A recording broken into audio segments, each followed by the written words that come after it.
Go ahead. Okay, hello. We are going to be talking today about malaria in the Democratic Republic of the Congo. So, what is the problem in the Congo? So, malaria is a treatable disease, and in the early stages of the symptom, it's similar to a cold, but as it progresses, there are more severe symptoms such as seizures and other deadly or fatal symptoms. Hundreds of thousands of people die from malaria every year, even though it is a treatable disease. And it mostly affects underprivileged areas, and that's because they don't have the money to pay for treatment or no way of getting help. So, again, why do they need our help? The Congo has the lowest annual wage of any country, $422 a year. Violent terrorist groups terrorize the villagers, making prevention methods very difficult to use, because if you need to flee from your village, it is very difficult for you to carry around a large malaria net. And due to all these factors, they have no way of helping themselves because they have no money to pay for their own treatment. They have no means of preventing from getting bitten by mosquitoes because they can't carry around malaria nets. And they have no way of supporting their own safety against malaria. And that all leads to a very high mortality rate. Okay, so our solution, what our group has decided is that instead of preventing malaria, we decided to treat malaria, and this was due to a number of reasons. And so what we plan to do in order to treat malaria is to open up a medical center in the city of Lubumbashi, which is responsible for a lot of the income that comes in towards the country. It's a very big mining city.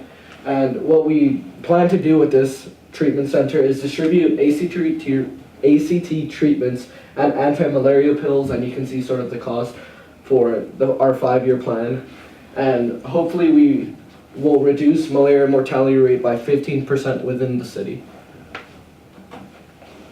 And our long-term goals for this project is we will hopefully have good standing with the government during our tenure there, and we hope for the government to sort of take over this center once we are done with our 5-year plan. And by lowering the mortality rate and lowering the deaths per year, we will improve the economy through helping this very big city sort of flourish because they don't need to be worrying about constant deaths. And yeah, we will lower the malaria related deaths. And another really good thing about this is that we will have bookkeepers working with us within the treatment center, so this will help for us to keep accurate stats and sort of funnel in information. So once you have given us the money, you can see how much you're affecting the Congo, and you will have that information of how many patients come in each day and how many of them survive. So the cost and effect of our project, it's a 5-year long project. It's going to be $1.6 million. We're going to spend $84,000 in doctors and pretty much every resource they need. We're going to have 2 doctors, resident doctors, and 4 doctors without borders for the 4 years that we're going to have our clinic working. Then we're going to have anti-malaria pills and HT treatment. The total cost is going to be $1.2 million. That's going to be about pretty much that many treatments. So in our clinic, we're estimated to treat about 75 people a day. So within a couple of months, we're going to be able to help thousands of people. And then the cost of our medical center is going to be about $25,000 with water, food, transportation, other medical supplies. All of that's going to be for the 4 years. And the total effect of our project is to decrease deaths, as my partner said, increase the living conditions, and improve economic state, as less people are going to be sick and they're going to be able to work in the Congo and for the economy overall. So that's it. Thank you very much. Great, thank you guys for your presentation. So we now have some time for some questions from the board. If you guys have any follow-up questions from our first group. How many people does this impact? How many people are you expecting to actually? Okay, so well, in the Democratic Republic of the Congo, it has an 100%, I think it's called epidemiology rate or something like that. Sorry, I'm really bad at pronouncing that word. But anyways, that means that every single person that lives within the Democratic Republic of Congo is at some sort of risk for malaria.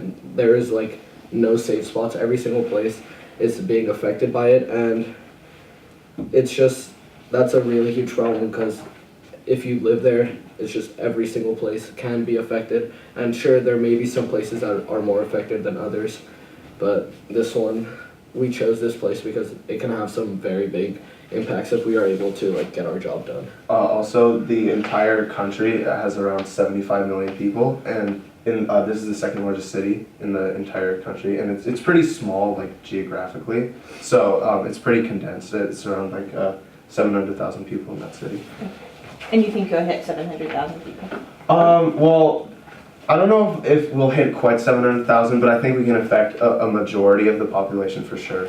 Actually, with the calculations we did over the 5 years, we're gonna be able to treat 110,000 people Okay. with the 5-year daily basis. What exactly is an ACT treatment? It's the treatment you give to a patient who already has a severe case of malaria. It's just the basic, pretty much pill and vaccine that you distribute. It's generally a combination of multiple drugs because you use one to treat the malaria and another, and because there's different strains of malaria. Right. So it's like it's a combination of different types of drugs, and since we have on-call doctors, they would be able to prescribe the correct treatment. And are there anti-malaria pills? Are they a daily one, like when you're traveling? Yes. Because they're super expensive when we're traveling abroad. Yes, of course. We actually don't have that many of those, but we have them available just in case if there's no other treatment working. But we mostly have spent most of this cost consists mostly of the ACG treatment. There's very little compared. Where are you getting those pills? Are they produced domestically or are you importing them from other countries? We're importing it to the Democratic Republic of Congo. It's produced here in the U.S. Okay. It's $1 per pill, so. Does the cost include importation fees and taxes? Not coming into in our Jersey? overall budget, it is. When I think of malaria, I tend to think of it being as more of a problem in the rural areas, and am I right or wrong? And if so, why would you be concentrating on one of the more populated areas? It's definitely in both, but if the I have a picture of.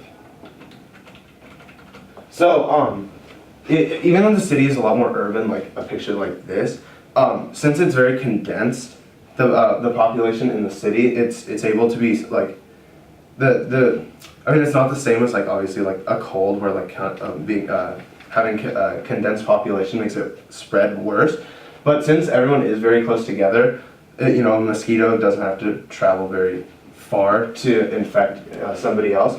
Also, the rural areas in the Congo are very difficult to get to geographically. It's very mountainous and it'd be very expensive. So it's kind of like you help the core, and it hopefully it will spread out instead of the opposite way when it going out and in. Great. Thank you guys very much for your presentation, your time today. The board will be getting back to you with their funding results. Okay. Thank Thank you very you. much. Thank you.